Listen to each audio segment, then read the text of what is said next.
Tonight, new information about a state investigation into possible price gouging during last winter's historic cold snap. Oklahoma's Attorney General originally sent a letter threatening to sue multiple oil and gas companies inside and outside Oklahoma. The AG then changed his tune, leaving Oklahomans to make up the cost over more than 2 decades. News 4's Austin Brissett is here with a breakdown of what took place. Austin. Well, Jolene, it was an exchange in 3 letters for Oklahoma Attorney General John O'Connor. By the 3rd letter, he completely changed his tone from the first, walking back all legal threats made to sue companies that sold natural gas during the February 2021 winter storm.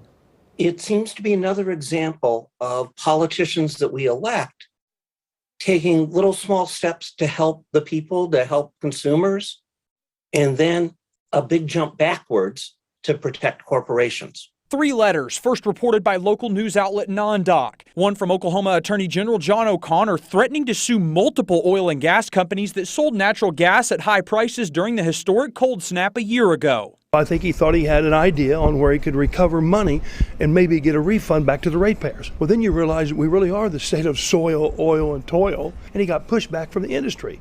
And he listened to them. And he saw they made some points that he probably hadn't thought of before. O'Connor appeared to backtrack when the Petroleum Alliance of Oklahoma sent a response, arguing that natural gas is a petroleum product. The Emergency Price Stabilization Act prohibits an increase of more than 10% for the price of goods and services after a declared emergency. But petroleum products aren't included, according to Oklahoma's current laws. And he misread the statute. Attorney General fires off the letter.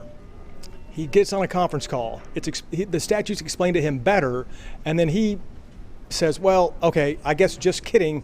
Now let's hold hands and let's all get along and let's try to work through this statute moving forward. Now Oklahoma utility customers will foot the bill and wait to see who profited last February. The political system seems to be forcing us to pay these high prices, billions of dollars for just 2 weeks of energy. I think they'll be frustrated. I think they'll be disappointed. I don't think there's any question about that.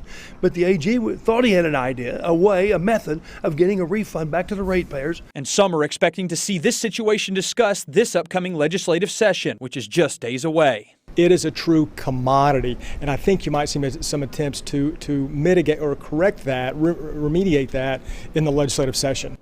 Well, the Attorney General's office did issue a statement saying, quote, "The Office of the Attorney General has been undertaking an investigation into winter storms since last year.